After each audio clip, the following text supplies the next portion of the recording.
right, welcome to GPLH for our Demystifying Grant Budgets webinar. We're so glad you're here. I'm Allison Paul, I'm co-president, and Nancy, will you just give a wave? Nancy is also our co-president. We're happy to have you today. GPLH does about 4 webinars or workshops a year, plus one joint event with ADO, which is either a Meet the Funder, which will be this fall, or an Ask the Experts.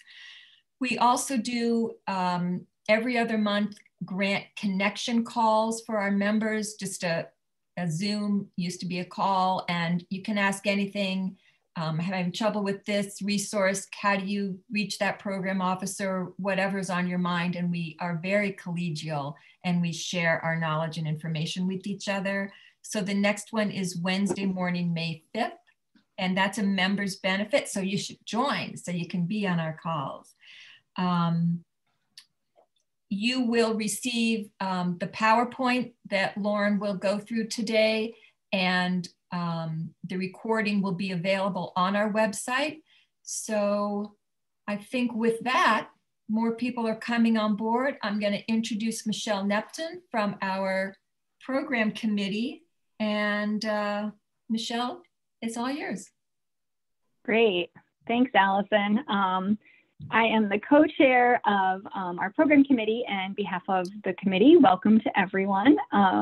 Allison also sits on the committee, and so does Deborah Brown. Deborah, if you just want to wave at everyone there. Unfortunately, my co-chair, Maureen Fox, did have a conflict today, so Maureen isn't able to make it. Just a couple of housekeeping items. Please keep yourself muted when you're not speaking. We know that really cuts out the background noise. Our presenter today, who I'm so excited to hear from, is Lauren Ohlin, who let me know she's fine with taking questions sort of throughout the program. So you don't have to wait till the end. You can go ahead and unmute yourself if you do have a question, or alternatively, you could put your questions right directly into the chat box, which I will help monitor. As Allison mentioned, we will be recording the session, and the recording will be available afterwards. Lauren also shared some fabulous tools and resources, which I will share with all of you after, as well as the PowerPoint. So without further delay, I am thrilled to introduce Lauren Ohlin. She's the Director of Grants at the Washoe County School District out in Reno, Nevada. Lauren has worked for nonprofits, colleges, and a public school, and raised more than $65 million annually. Goals. She was named Sierra AFP Chapter Outstanding Fundraising Professional in 2011 and received the National Association of Federal Education Program Administrators State Leadership Award in 2019. That sounds very impressive. She has delivered grant-focused presentations both regionally and nationally, including a budget seminar at Grant Professionals Association at their annual conference in 2019. And Deborah is going to share her screen for Lauren, but welcome, Lauren. We're thrilled to have you. Thank you, Michelle. That was a really nice introduction. Well, first of all, I just want to say, I think it's great that you are all part of the Grant Professionals Association. I was actually one of the founding members for Nevada, and it really helps me propel my career forward. So I just think it's marvelous, and I'm so happy to be here. I was telling some of the people before when we started getting online that when I was in middle school, my dad took a job in New York, and we lived in a little town called Highland, which is across the river from Poughkeepsie. So I'm like so happy to be presenting to fellow New Yorkers today.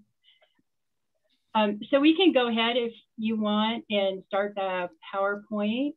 I think we can just go to the next slide. So today, I'm going to slant this PowerPoint more towards private foundation or corporate budgets, but some of the same principles that I'm going to be talking to you about today could also work for either state or federal grants as well. So the first thing we're going to do is talk about guiding the grant planning with budgets. And then we'll talk about building budgets and what you should put in a budget narrative. And then I also included some Excel calculators in forms that can be shared afterwards with you guys. They're great tools. They've helped my team just find more time, so we're not having to do so much calculation. We let the Excel sheet do it for us. And then the last part is managing grant budgets. Okay, next slide. I think we can go to the next slide. Okay, so with any grant, and especially with foundation and corporate grants, please make sure that you're following the request for proposal. Make sure that, what you're asking for is allowable or even in the wheelhouse of what the foundation is wanting to fund. Look at what's not allowable, and also look and make sure that the program needs to reflect what the budgets can support. So in other words, whatever you're writing in your grant proposal, you need to make sure that those budget items that you're putting in your budget are reflected in your program proposal. A lot of times that's something that's overlooked, but it's critical in making sure that you get funded. Okay, next.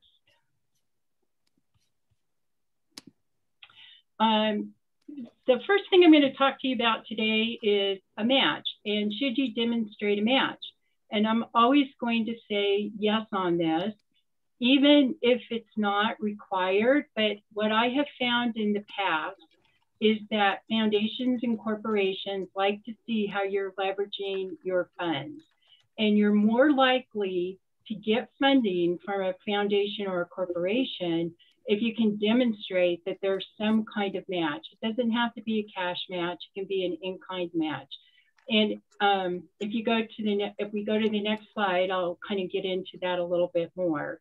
So an in-kind match is a match that you could say, well, I'm doing an after-school tutoring program, and the in-kind part of that match is that we don't have to pay for rental of the building because it's part of the school district.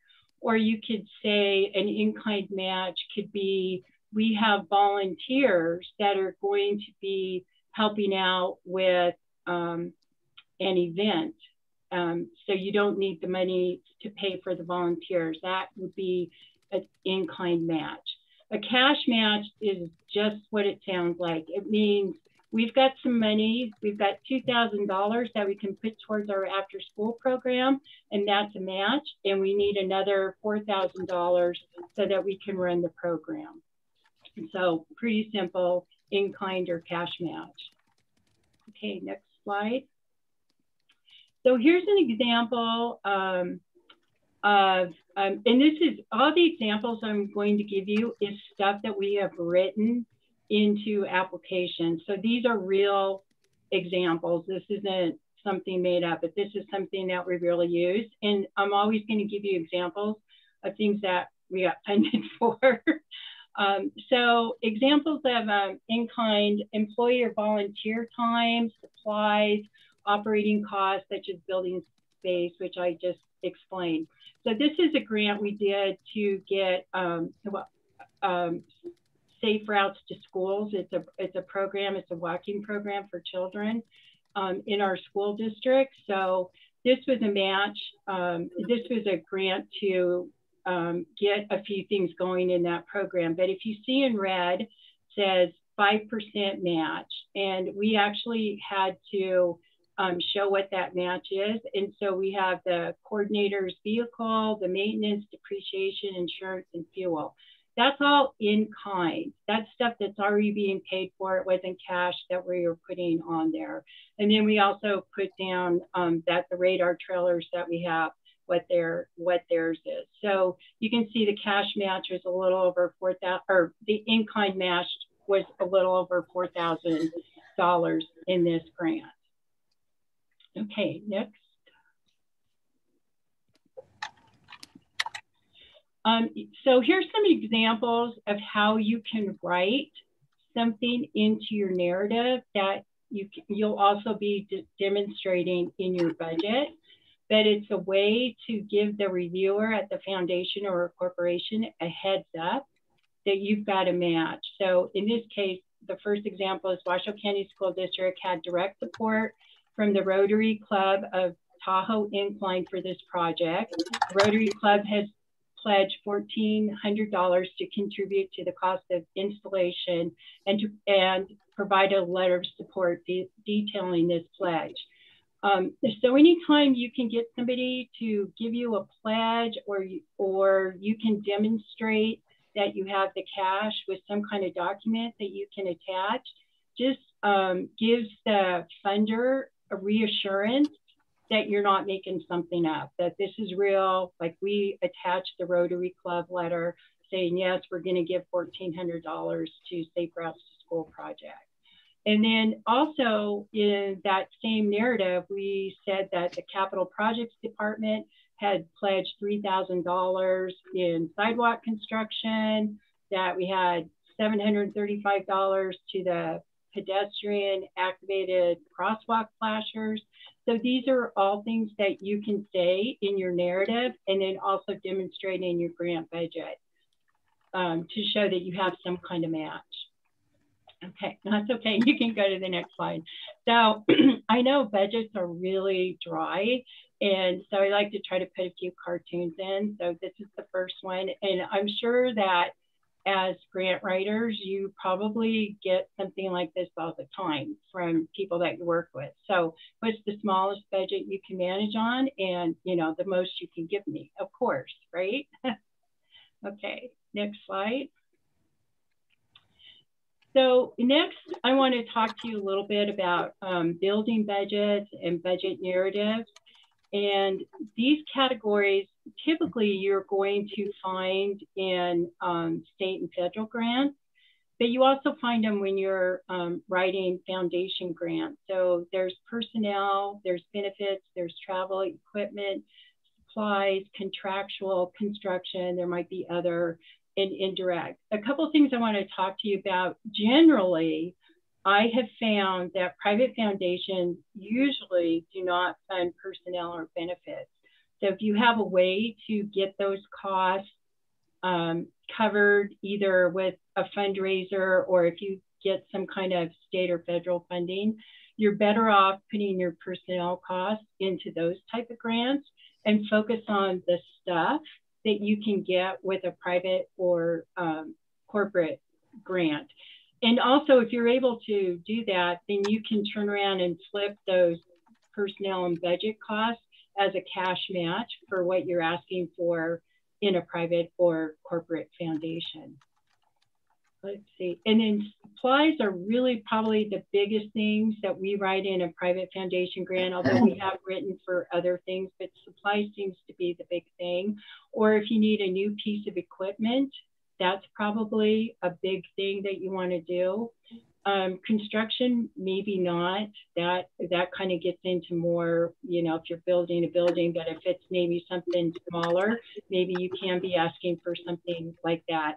And then sometimes foundations will also do contractual awards for you. So that means you're writing a grant and you're saying, I want to hire the X, Y, and Z firm that are going to do an evaluation for us, or they're going to provide training or something like that. So that's what I mean by contractual. And other category is just probably stuff that just doesn't fit anywhere else, like mileage or printing, or we just got a request. We're doing a big summer school program, and our communications department said they needed $1,000 to buy spots on social media. So that would definitely fit into another category. And then indirect, and I don't know how many of you guys, of your agencies have indirect costs, but typically a corporate or a foundation will not give you the indirect costs.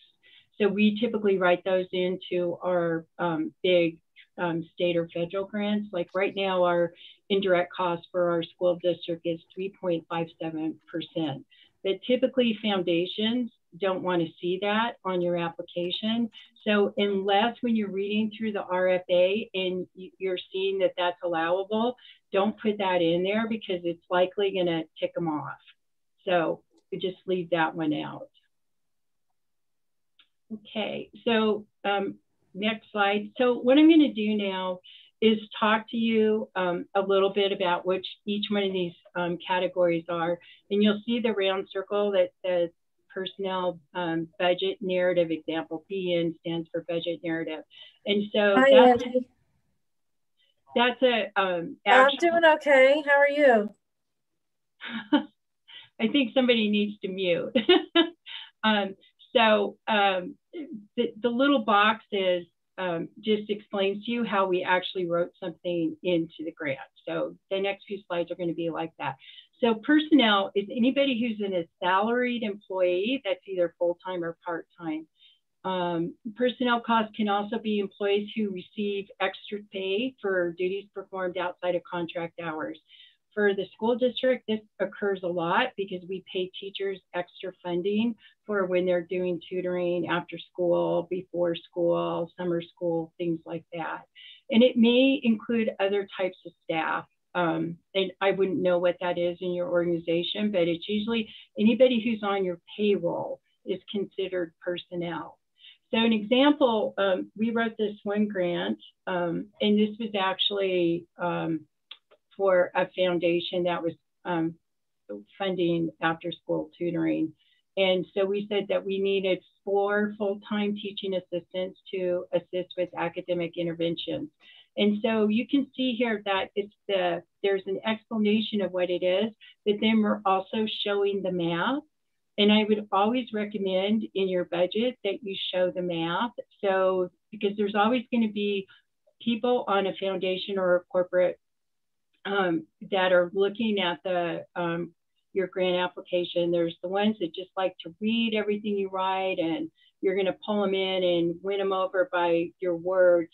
And there's going to be other people on the review committee that are just, they don't even look at what you wrote and they flip right to your budget. And so they're looking to see if everything adds up. And also by showing the math, when you're doing your budget, when you're putting your budget together, it also helps you make sure that you're doing a check and balance to make sure that when you're actually putting just the numbers in an Excel sheet or something, that, you know, the 120,000 is really what you said you're going to ask for in your budget narrative.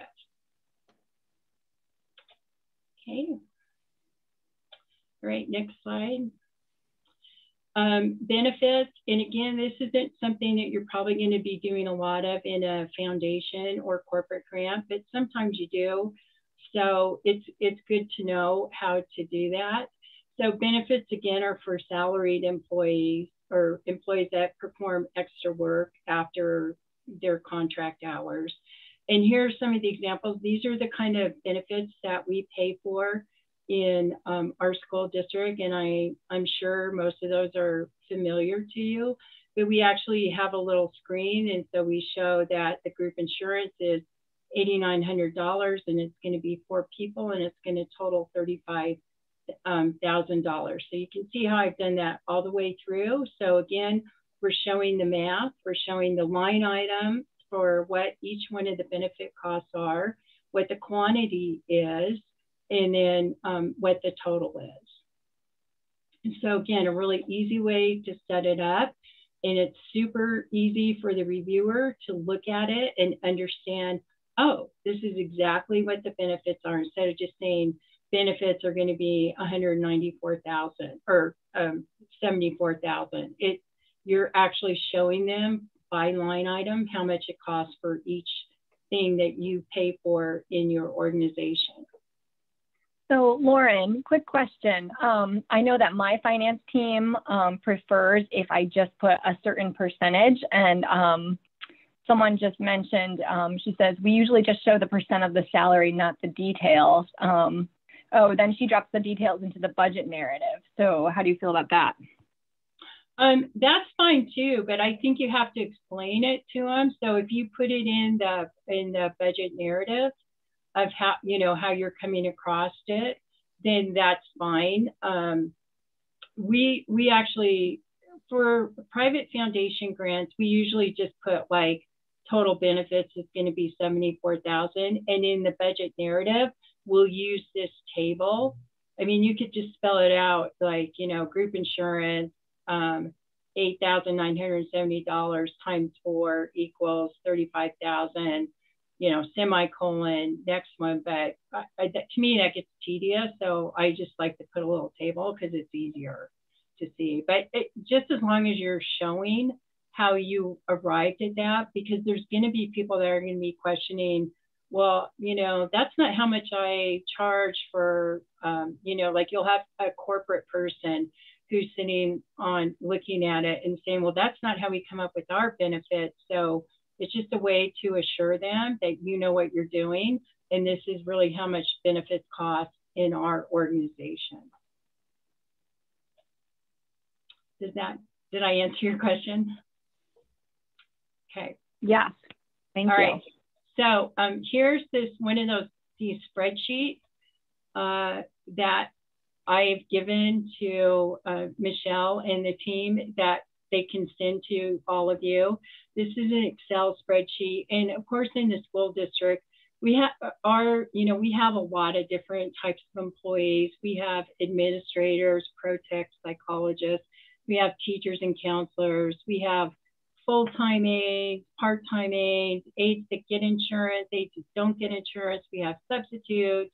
We have teachers that do non-contract hours. We have teachers that are training. So there's all different types of pay that all these people get. So when I first got here 20 years ago, I'd be slogging through the mud trying to figure this all out. And one of our budget accountants came up with this spreadsheet that we've used forever. And I've shared this everywhere I go. And I know that most of the school districts in Nevada use this same spreadsheet. So the way you can set it up, you can customize it to however you need it to be in your organization. But of course, you're going to have the object codes. You know, I don't really worry too much about that. That's something that maybe your accountants use, but I don't really want to get too much into that. But there's the description, so whatever types of personnel you have, and then full-time equivalent is person full-time, half-time, quarter-time, and then what's the quantity, and then the next gray area is what the salary is for that person.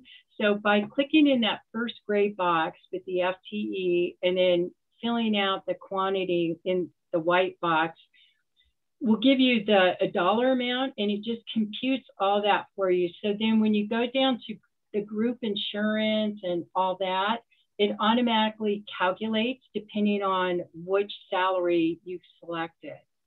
And there's formulas in this Excel sheet. So when you get it, you can see what the formulas are. And if you're not really good at doing formulas, which I'm not, I just give it to somebody who, you know, one of our accountants, and they could do this for you. So if you have somebody in your office that is your, you know, fiscal administrator, they could probably look at this and say, oh yeah, I know, you know, that it would give you an idea of how to set something up that would fit for your organization. The reason why I say I bring this to your attention is as your organization grows, or as you start to get more funding or more comfortable going after funding, you're going to be asking for more personnel costs.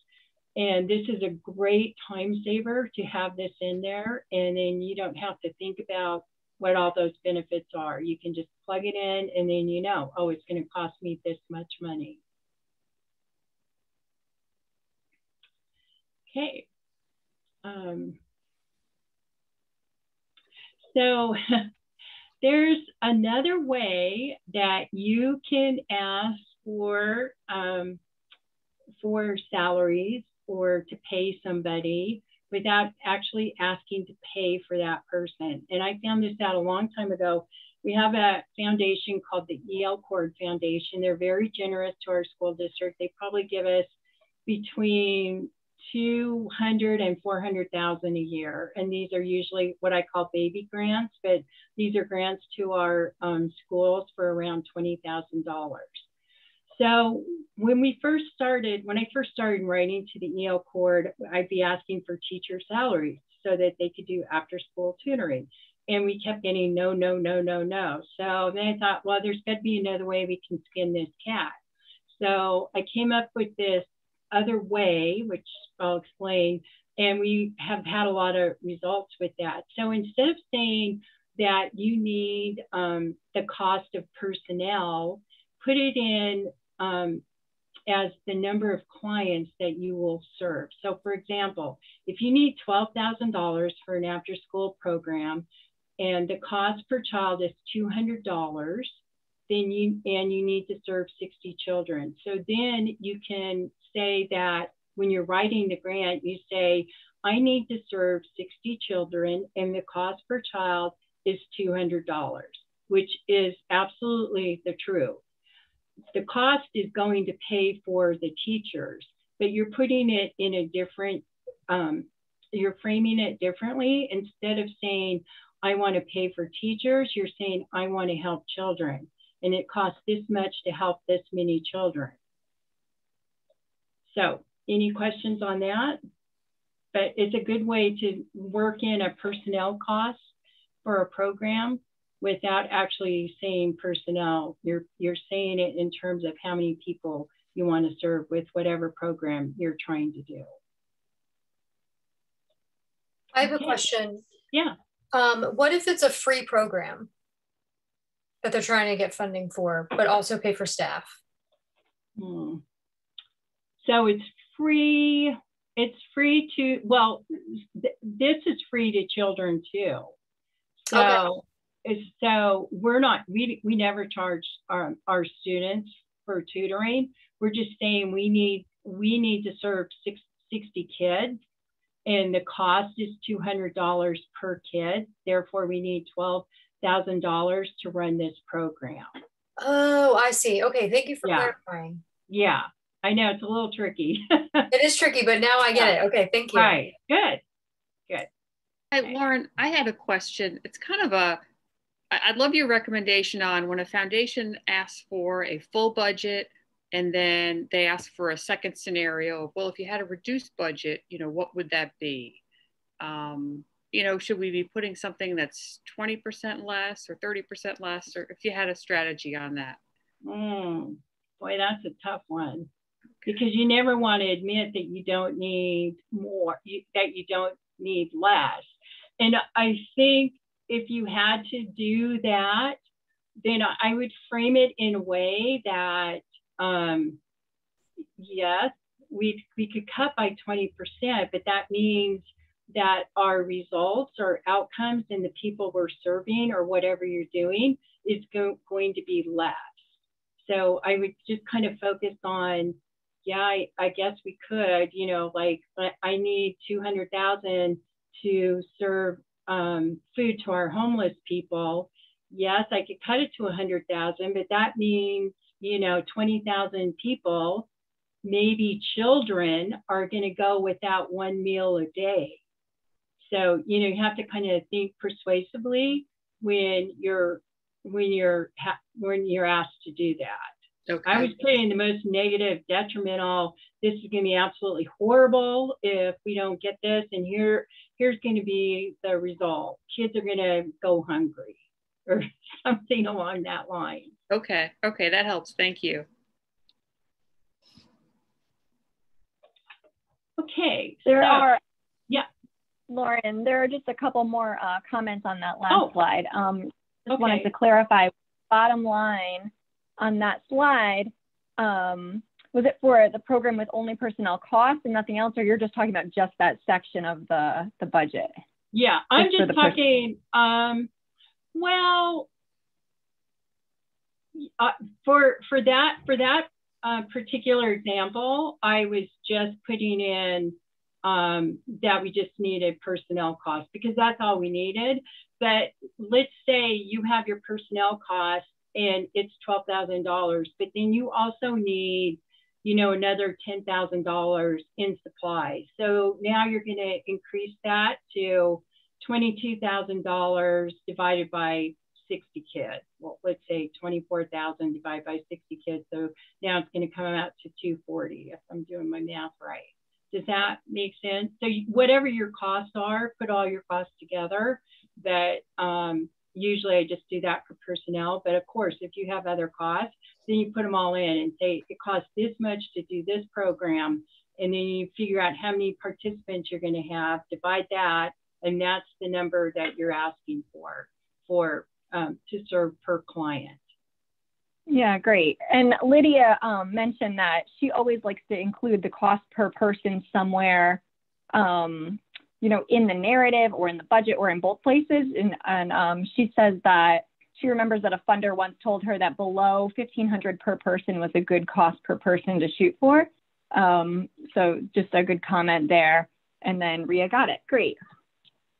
Yeah, and probably 1,500. It depends on what it is. I would say below 1,500 in education is you probably want to go lower in the education field. We're not going to say we're going to do 1,500 for a kid unless it's like psychiatric services or something. But if you work in an industry like the medical nonprofit or something, maybe that cost is much higher. So I think it just really depends on your organization and what you're doing. But yeah, funders do like to know what the cost is per person for sure. Okay. Okay, travel. And I also, this is another little travel calculator that I sent for you guys to share. Sometimes travel comes up if you need to do something for a private foundation. So this is just a really simple spreadsheet, and we don't usually use this, share the spreadsheet or the little Excel example in our narrative, but it's just a way for us to quickly calculate how much it's going to cost. And then you'll see in the budget narrative example that we actually wrote out what the costs are. So travel costs for 2 staff members to attend the Castle Annual Conference in San Antonio, Texas. The airfare is $388 times 2 people. You know, the cost is $220 a night times 5 nights times 2 people. Ground transportation, per diem, and then you get a total. The other thing I wanted to point out, if you're doing anything that's a little lengthy, if you're doing a lengthy application, you'll see here that we put narrative page 8 so that the funder can go back and see where you're talking about those costs. The other thing is by putting that in your budget narrative, before you submit your application, it's a good check for you to go back. I usually do this with one person looking at the budget, one person looking at the narrative. The person in the budget goes, okay, travel, page 8. Person that's looking at the narrative flips and says, okay, it's on page 8. Or, whoops, we forgot to put that in. So we got to go back and write that in. So it's a good check and balance to make sure that your budget narrative and your grant narrative are married. Okay, next slide. So there's just another example of the travel calculator. And like I said, that's an Excel spreadsheet that you can change. But I sent it to you guys so you guys can use it and tailor it to whatever fits your organization. All right, next slide. Okay, equipment. So usually like things that are over $5,000 are considered equipment. And this is something that we bought for one of our career and technical education programs that is just really simple. You know, we bought one thing, it was $19,889. Equipment that I could see maybe a nonprofit would be buying, maybe copiers or big machines like that. Computers are generally not considered equipment. They're considered more of a supply cost. Okay, next. Oh, my favorite. I love this cartoon. So Ms. Hudson noted a sharp decline in misbehavior ever since she installed the rear view mirrors. So just an example of, you know, when you get a way to show that, yes, once you get something, it can improve whatever you're doing in your organization. Next. Okay, supplies.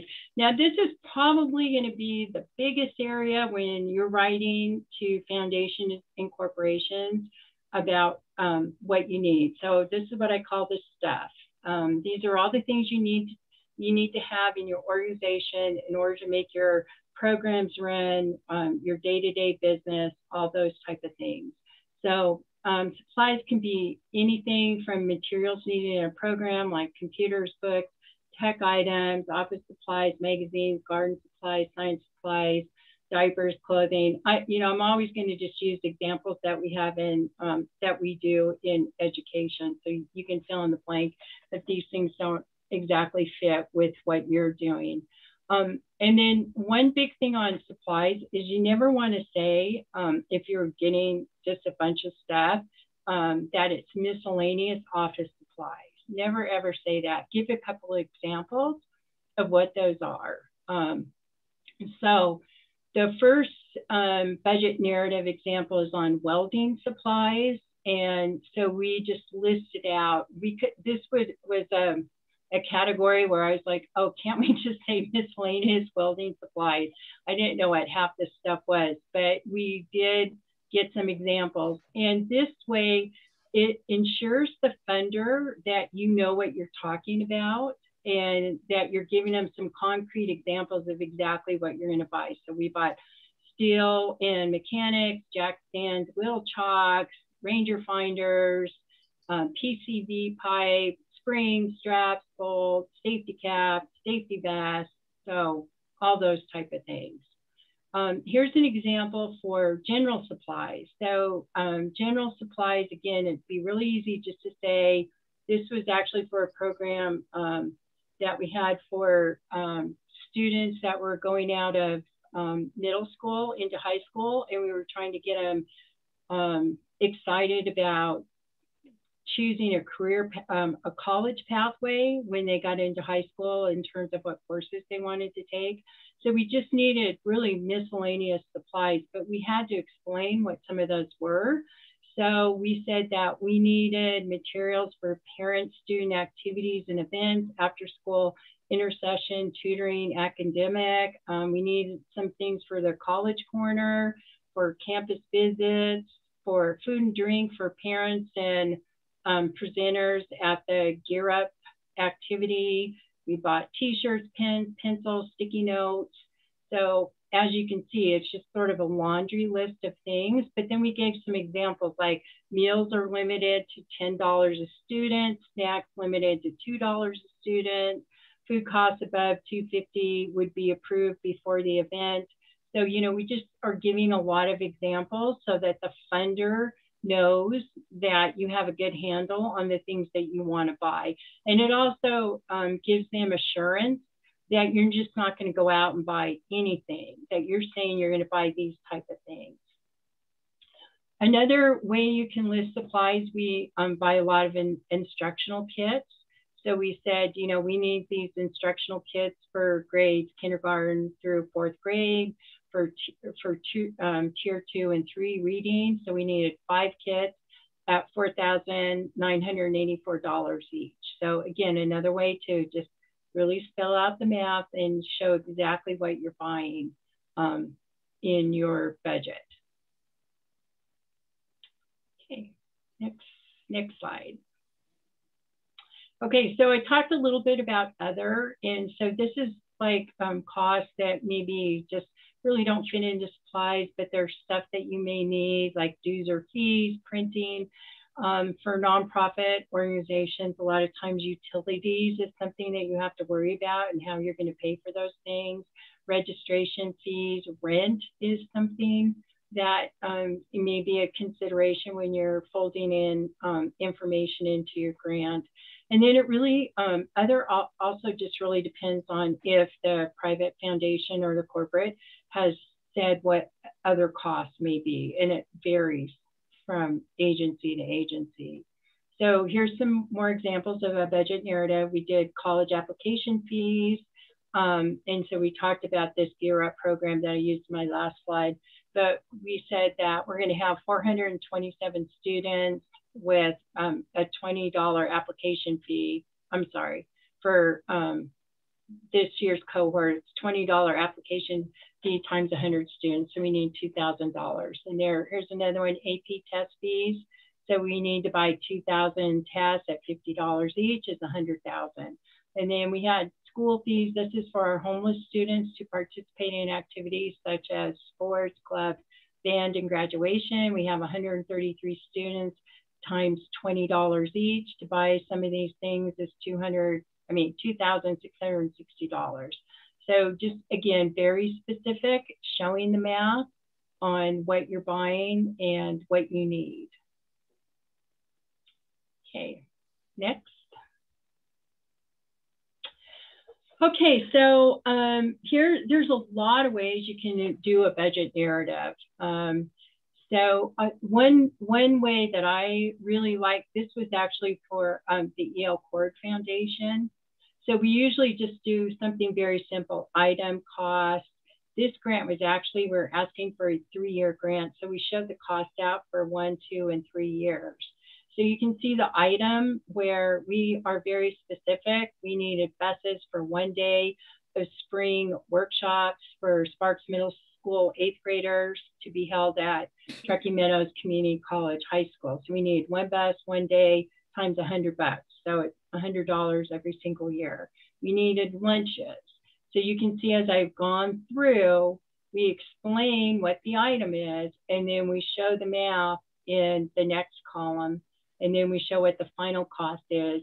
And typically, maybe you're only writing for 1 year, so you wouldn't have year 2 and 3 show. That this was actually a grant that we wrote for 3 years out. So it showed all the costs that we had. And you'll see at the bottom, we had a mentor. So we had a University of Nevada, Reno student who is a mentor to 8th graders. And so we showed the mentor as $15 an hour times 720 hours plus benefits, 1,562 in benefits. And then in parentheses, we put Medicare, 1.45%, workers' comp, 0.4%, FICA, 6.2%, so that they can see how we arrived at those costs. So just an example, there's lots of ways to do budget narratives, but I just think my guiding principle on everything that I do, whether it's a budget or a narrative, is does it pass the man on the street test? So could you print this off, give it to somebody, give it to your neighbor, and ask them to read it, and do they get it? And if they get it, then you've succeeded. If they don't get it, then chances are somebody who's reviewing your grant is probably not going to understand it either. Okay, next. Okay, so same grant, we did a match. So remember how we talked about, it's really important to show some kind of in-kind match. And the EL Cord Foundation does not require a match, but we really wanted to lock in funding for 3 years on this grant.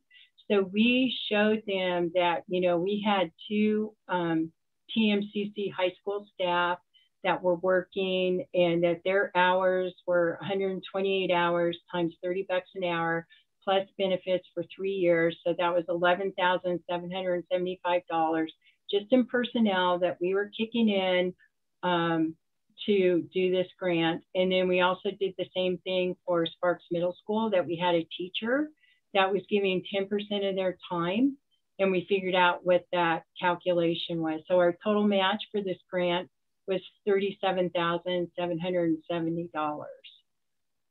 Again, just even if they don't require it, I think it's always good to show some kind of match, whether it's cash or in kind, towards your project, because it shows that you have buy-in and that you're just not asking for money, but that you've actually you're also contributing as an organization to get this program going. And this was when we definitely got funded. We've actually been funded 3 times with this, so 9 years. They've had faith in us doing this. Okay, next. Okay, here's just another example of a grant that we did, and this is to the Barker Foundation, who always gives us about $50,000 a year. So we did a description, and this was actually to pay for a position. So we said that we needed a 0.5 FTE, 25,000, and then we needed basic needs, which was food, clothing, hygiene, 5,000. The request to the E.O. Cord Foundation was $90,000. Oh, I'm sorry, this was to the Cord Foundation, and then we had a match. So we had the Women's Giving Circle that had already given us $95,000, and the Barker Foundation had given us $50,000. So anytime I write a grant to the Cord Foundation and I can show them some kind of match, guaranteed, we're probably going to get funded. And I've had funders from foundations and corporates say, yeah, we just like to see that other people have some skin in the game. And if you can demonstrate that, they're more likely to get on board with giving you the funds that you need for your program. Okay, next. Okay, so just some tips, and we've kind of gone through this, but I cannot reiterate this enough, but, you know, be very clear and concise. Please remember man on the street kind of test, you know, make sure that you can really, the person can really understand what you're doing. So conference registration for 5 homeless liaisons to support staff. So it's 5 people times $565 a person. So the registration that we need is $2,825. It's really good also to give numbers, especially if you have a lengthy presentation narrative. I would say if it's over 3 pages, you probably should be indicating a page number on there, because again, you're going to have people that are going to be skimming through your application and just looking at the budget, or somebody who's just looking at the budget and then they just want to go to that part in your application that shows where you're talking about the budget part in your grant narrative. So I've shown the math here in green, and I've shown the page numbers in red, just examples of how you could do it. I'm sure there's other ways you can do it, but this is just sort of how we do it. Okay, next. Okay, so managing budgets. Yay, you got funded. So then you can go to step 3. That if you didn't get if you didn't get fully funded, here's some things that you can think about. And I think this kind of goes back to what Nancy was saying. Like if you have to give a budget that's 20% less, what would you be doing? So the first thing that you want to do is save your most important things. So if you have personnel on there, of course, that's going to be the first thing you're going to want to save in your budget, because if you can get a foundation or a corporation to pay for some of your personnel, you can always take that grant, now that you've got your personnel funded, turn around and write another grant to another foundation or corporation and leverage, hey, X, Y, and Z corporation just paid for personnel on this cost, on this project, and now I just need stuff. So you can use that actually as a match to parlay into some more money for your organization. And don't be afraid to communicate with the funder and let them know that if the proposal is not fully awarded, then the scope of work may have to be revised. And I've run into this a lot where I'll be working with other smaller agencies in our community, and they'll say, well, Lauren, you know, we really asked for 20,000, but we're only getting 10,000 and we're still trying to serve this many people. And I'm like, why? Why are you doing that? You have to tell them that, you know, you're a business too. And because you didn't get fully funded, you're not going to be able to serve as many people. You have to be upfront and let them know that, because you can't let them think that you can do everything with half the amount of money that they funded you for. So please, please don't be afraid to explain that to funders if they cut your funding. Okay, next slide. So once you get your grant, hopefully you guys all know how to set up a line item budget. You want to make sure that you're not commingling these funds with your other funds. You should have separate grant accounts. So if you get a grant from EL Cord, then you're just having a budget and an account for EL Cord, and only costs that you have in your agency that you earmarked in EL Cord are posted against that. So you're not putting something else in there. This happens all the time in our school district. You know, we have 108 schools, and they'll get a grant and they think, oh, I'm going to pay teachers to do after school tutoring. And then they put it in a wrong account, and they're actually having their general fund pay for the tutoring. And then at the end of the year, I'm like, how come you guys didn't spend your money? And they're like, well, we did. And I said, well, it doesn't look like it because you didn't post it to the right account. So you really need to make sure that you're doing that. Also, it can become an audit finding if you get audited. So you have to make sure that you're not commingling those funds with other funds. And the other thing is, you don't want to put in, like, let's say you're doing after school tutoring and it's just to buy teachers and maybe supplies. And then let's say somebody says, well, we got some money left over. Can we buy a computer? No, because you didn't ask the funder for that. You could buy a computer if you call up the funder and say, hey, we got this money left over, and the coordinator's computer died. Is it okay if we buy a computer? 9 times out of 10, they're going to say yes. But don't think you can just spend their money on anything, because if they ever find out, that you lose credibility. So you don't want to do that. You want to be a good steward of the money that you've been giving. The other thing you want to do is, as spending occurs, you want to show like what's been spent and what's been encumbered. So spent is meaning, you know, you bought, you paid for it, you got it in your hand, and you send a check to somebody to pay for whatever it is. Encumbered means, you put an order in to buy computers. It's $2,500. It hasn't been received yet. But you can't spend that money because you've already saved it to buy those computers. So those are the terms that you need to become familiar with when you're looking at managing a grant budget. Okay, next slide. Oh, okay. I don't want to scare anybody off, but we do a lot of big budgets. Of course, we have 225 grants on the books right now, about, I don't know, 125 million. And so we have an accounting system that shows like what was budgeted, what's been encumbered, year-to-date actual, a balance payable, and a percentage that's been used.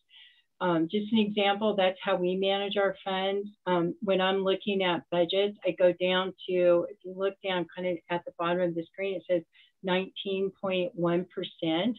I'm always looking at the percent used. At the beginning of a school year, I'm not too worried about that, but by this time of year, when we're 3/4 of the way through the school year, if somebody is only showing that they've spent 19% of their budget, you can bet me or somebody in my office is going to be calling and saying, how come you haven't spent your money?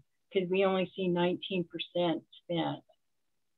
So just a way to kind of manage your funds once you get them. And I'm sure if you talk to your accountant, they probably have some kind of system where they can show you how things are being spent down on your grants. Okay, next slide. Okay, so use it or lose it. What this really means is, and a lot of times with private foundations, they won't give you a deadline, like it has to be spent by a certain time period. But if it does, and if you don't spend it, you lose it, meaning whatever remaining funds you have left, you have to give back to the funder. You may want to see, like that example that I just gave, you had some extra money left over and you needed to buy a computer. Instead of losing that money, you may want to call up the funder and say, hey, can we buy those computers? If it's one of those funds where you can keep it rolling to the next year, then great. Let's say some of your costs didn't come in as high as you thought. So maybe you can continue doing that program for a little bit longer. You want to, if something's really going haywire on a private or corporate foundation grant, you really should call up your funder and tell them what's going on. But don't call up and say, oh, I can't spend this money and I don't know what to do. Make sure that you offer a solution and say, hey, you know, like here's a good example. Well, since the pandemic, we thought we would have a lot more kids in in-person tutoring, and we don't have that many kids in in-person tutoring. So we'd like to offer a solution, and we want to hire a teacher that's going to go online and work with the children online. So something like that. Make sure that you calendar your, if the foundation doesn't actually give you the money and you have to draw against it. So they say, yeah, we're going to give you $10,000, but we want you to bill us as you spend the money. That's called a request for funds. So make sure you calendar those. It's not really a technique that's always used in corporate or foundation grants, but I just think, you know, you need to be familiar with that term because sometimes it does happen with foundations where they don't give you all the money and you have to show them, you have to bill them for it. It's more typical to do a request for funds in state and federal programming. They don't give you the money up front. You have to ask for it. And then also calendar when final financials are due. This is really, really important. So when you get done doing your foundation grant and you've received all the money, you've spent it all, you need to send the funder a financial and say, thank you very much. Here are my outcomes. I was able to serve more than 60 kids in my after school program and we spent all the money, or we spent everything, but we have a remaining balance of, you know, $20. And then you can say, would you like us to cut you a check? Oftentimes they're like, no, just keep the money. They don't want it back. They're trying to give away money, not get it back. So make sure that you're always doing that. That's different than sending a thank you note to the funder once you've gotten the funds. So let's say you've written this grant and you're going to do an outreach. You're going to do, you know, a medical checkup for people. You send the funder a letter soon, a thank you letter as soon as you get the funds, like 72 hours after you receive that check in your hand. You better have a thank you note in the mail to the funder saying thank you very much. So that's the first thing. But on the back end, after you spend the money, you also need to re-thank the funder and say, hey, thanks so much. With this money, we did blah, blah, blah, blah, blah. So what that does is it sets you up for the next time you want to apply for money. And they can say, yeah, you know, I gave it to that organization and they did such a great job. And yes, I think we should give them more money. So just another tactic of kind of keeping the wheels greased so you can keep money coming into your organization. So Lauren, would you do that if you had a final report due to them also, or you would kind of share that information anyway? Or is that for where there's no final report required and you just want to sort of wrap things up and, you know, one more thank you, here's your impact, you know, et cetera, et cetera? I would do it both. I would do it both. And if on the financial, if it's just a financial, they just want the accounting part of it, then in a cover letter, we'll say, you know, dear E.L. Cord Foundation attaches the financials. We want to thank you again for your funds. You helped us serve 65 children. And because of that, they were all able to go on to 4th grade or, you know, something like that.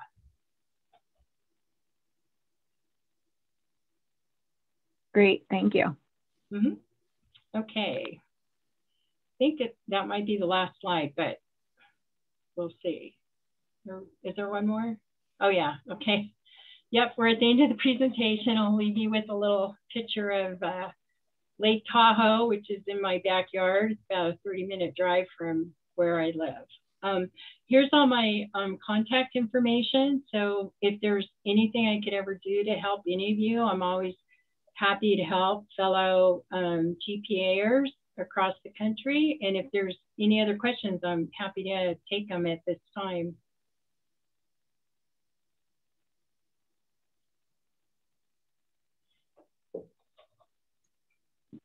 I actually have a question. What if you have, especially now in COVID, what if you have a client that is real lean, has no personnel, just everything's on contract and does not need stuff? Not really appropriate for state or federal funding, needs to rely on corporations and foundations in terms of grants. And really the costs are a Zoom subscription and the people who are teaching or providing service. What do you recommend in an instance like that where really you are asking only, or really only need money to pay people and you don't need stuff? But what are the people doing? What's the deliverables? The deliverable is music education. And so they are teaching, sometimes it's teaching songwriting workshops, could be teaching music instruction, or, you know, all different instruments, different, beatboxing, all sorts of different things. Right. So I think on that, I would still kind of use the example of what I gave, where I was saying it was another way to skin a cat instead of asking for personnel. So I still think that even though it's a contract, you want to contract with people to provide music service, music education to students, but you're going to frame it in a way that, music education is vital in our area. And through this program, we're able to serve X number of kids. And we need this amount of money so that we can serve this number of kids. And you could even say, we anticipate the cost per child served or student served is this amount of money. So it's still, even though it's a contract, it's still asking for money to pay people to do something for whoever your target audience is. Very helpful. Thank you so much. Okay.